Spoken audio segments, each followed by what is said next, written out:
Okay, so I don't know where we left off, so I'm going to start here. And if your hour was ahead of this, then you can, move through the video, whatever. You guys know how to do that. But we're continuing our conversation on abolitionism.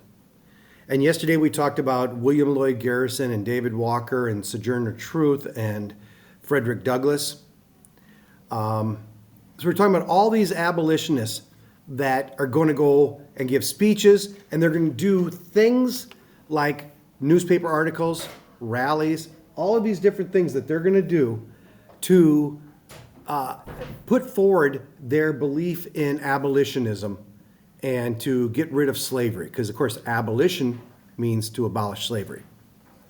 And as you know, when its slaves are trying to escape, they're going to escape along the Underground Railroad. It's a network of routes that they would take. They travel at night.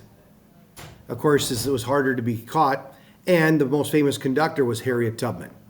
And I think I told every class period yesterday her story about how she was originally named Araminta Green. She changed that. She goes back down 19 times into the South to lead people to freedom. I also shared with most of you this map. It's on page 16 of your note packet. I think fourth hour, we didn't get to it. This map should be entitled, and please write the title down, The Underground Railroad. And as you can see, what's beautiful about this map, not only does it show you the routes that people took, even south. They went south down to Cuba and into Mexico. But it also tells you the wider the arrow, the more popular that route was as an escape route. So the ones that were thick, that's where most of the enslaved people were traveling. So people from Alabama and Mississippi, Louisiana would travel up the Mississippi River to head north. The Mississippi River was an easy landmark to follow. Not that it was an easy route, it was just an easy landmark to follow. And the Underground Railroad did come through Minnesota. Came through towns like Winona and Red Wing and Rushford, where there is a home that's there. It was just in the newspaper a couple weeks ago. The home had a room that was a hidden room that they would use on the Underground Railroad. Now, many Southerners are going to fear that if we get rid of slavery, their whole life would change. And it makes perfect sense because their whole system, as you remember, their major economic system was agriculture. And you can't talk agriculture in the South unless you mention cotton. If you remember that map you guys drew, cotton was the largest major crop in the South. In fact, prior to the Civil War, the southern states is going to supply the world with over 75% of the world's cotton is going to come from the southern United States.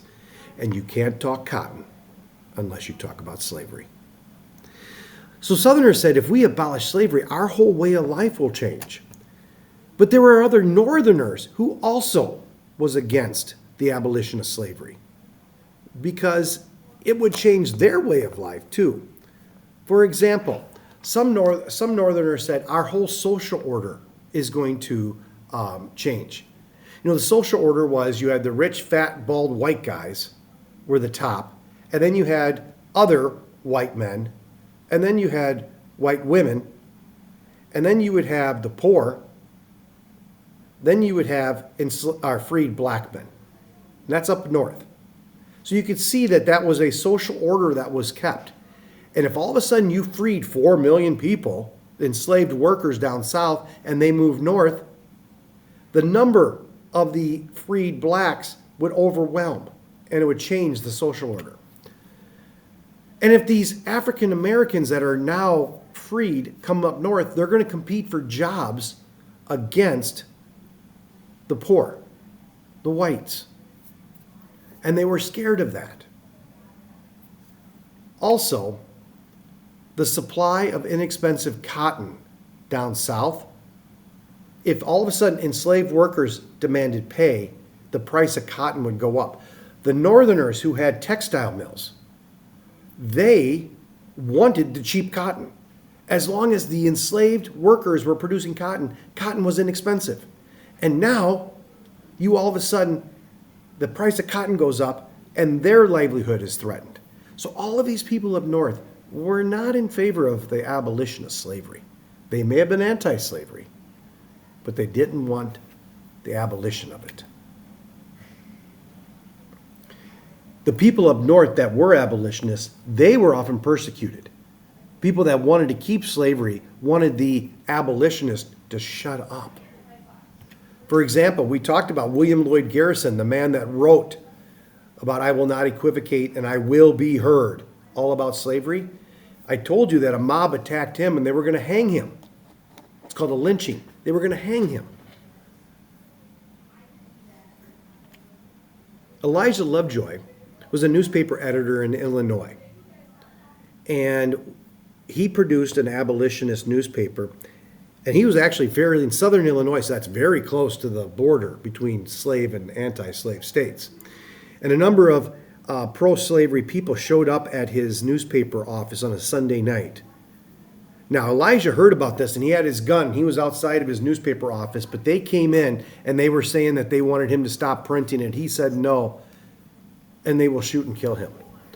Elijah Lovejoy is going to be the first white man ever killed by another white man over the issue of slavery.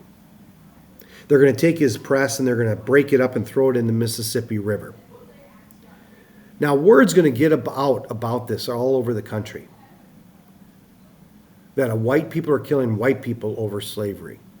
And preachers in churches will talk about this on Sundays. In Ohio, in the eastern part of Ohio, there was a gentleman in church that day, and he heard the preacher talk about this.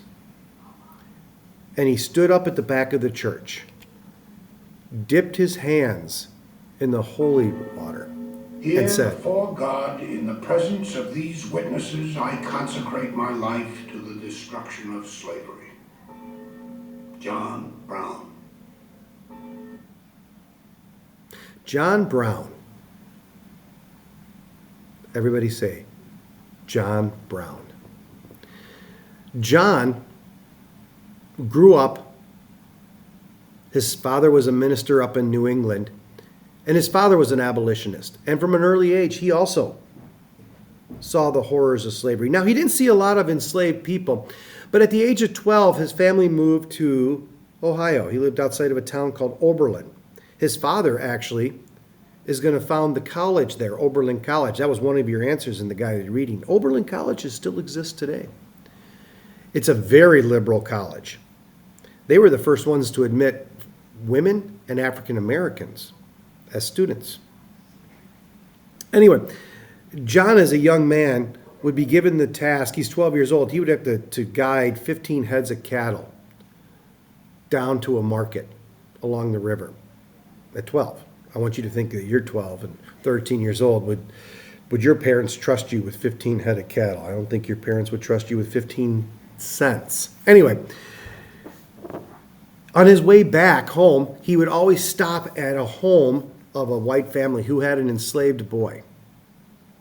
And while he was there for dinner one night, he was friends with this enslaved boy. He would sleep out in the barn with him. He could sleep in the house, but he chose to sleep out in the barn with this enslaved boy because they got along. They were friends. One night, he saw this enslaved boy getting beat by his owner with a metal shovel. And Brown couldn't understand why you would do something like that. So his feelings against slavery are going to be very, very strong. And it was after Elijah Lovejoy's death that he's going to dedicate the rest of his life to the destruction of slavery. We're going to talk about John Brown a little bit later, and you're going to see how consequential that was. Now, there were many Southerners when they said, how can you have a person in slavery? They said, you know what? We give them food, we give them clothes, we give them housing. We treat them actually very well. We're teaching them a trade. And so we're making them better people. Of course, they're saying that because they want to feel better about the condition that they're holding these people in. And it's not going to be true. But that's how they have to justify while they're doing this. Okay, you're turning to page 15 in your note packet. And on page 15 of your note packet, you're going to be taking this quiz. So, here you go. Go ahead, spend the time taking that. I'll move this out of your way. Take your time. You can pause this video, fill it out to the best you can. When you're done, unpause the video and we'll go over the answers. Okay? So I'll wait for you to do this, but I would pause the video now. You ready? You ready? Pause. You ready? Set. Pause. I'm joking. I'm not really. I'm just, you should have paused it yourself. Done. Here we go. You should have done this already. Here we go. So what group worked to end slavery? You know this. This is abolitionists. Very good. Come on. Where is it? Where is it? Come on. It's got to work. Why is it not working? Why is it not working? Okay, it's abolitionist. The American Colonization Society, that would be Liberia. Who founded the Liberator? You know this, William Lloyd Garrison. A. For a Southerner against slavery, that's Angelina Grimke. Her sister, Sarah. You're going to read an excerpt from Sarah on the test. And then finally, who was nicknamed Belle? That was Isabella Baumfree, who changed her name to Sojourner Truth. Very good. I don't know why my screen froze up here. Oh, because I moved that. That's why. That's why. There we go. There's your answers. Cool. Now we're going to go to chapter 15. So, this map is one of my favorite maps. You're going to get a chance to work with this in January. But it's going to talk about the difference between slaves, states, and free states. Okay, here we go. We're going to correct this assignment on tomorrow. So this assignment has to be done for tomorrow. Don't look at it, don't look at it, don't look at it. Here we go. When we look at the North and the South, you got to know that all of this, remember that line I drew in class on the map? We're talking about the sections or sectionalism. That term that is the key to understanding why we're going to the Civil War. One of our sticks we're going to put in the kettle to build our bonfire is, a huge one, is sectionalism. If you don't remember the definition, there it is right there. Because each section of the country had their own personal beliefs. That was more important. Their own needs. We talked earlier about this thing called the Missouri Compromise, and here's where we can see that sectionalism between the North or the green states, the free states, and yellow, the southern states. And if you remember the story, when Missouri wanted to come in, Missouri's located right here by where the compass rose is. When Missouri wanted to come in 1819, there was a balance in Congress between the slave states and the free states. There was an equality in the Senate. And if Missouri came in, if they were a free state, they would have all the power. And if it was a slave state, they would have a power. So there was argument about whether or not we were going to let Missouri come in. And if you remember, one of the great senators of our day, a guy named Henry Clay, the great compromiser, when he came in, he said, let's have Maine come in as a free state and Missouri come in as a slave state. Everybody repeat after me. Maine comes in as a free state. Missouri comes in as a slave state. When that happened, they're going to solve the problem of slavery forever. Or until the next time. Here we go. Missouri requests statehood. We know that that debate is going to then calm everybody down in Congress. Solve the problem of slavery. But it was a temporary lull. It's going to come back. Got to make sure you know this. Missouri's a slave state. Maine comes in as a free state. But then they're also going to draw this line at the southern border of Missouri. It's the latitude. It's 36 degrees north, 30 minutes.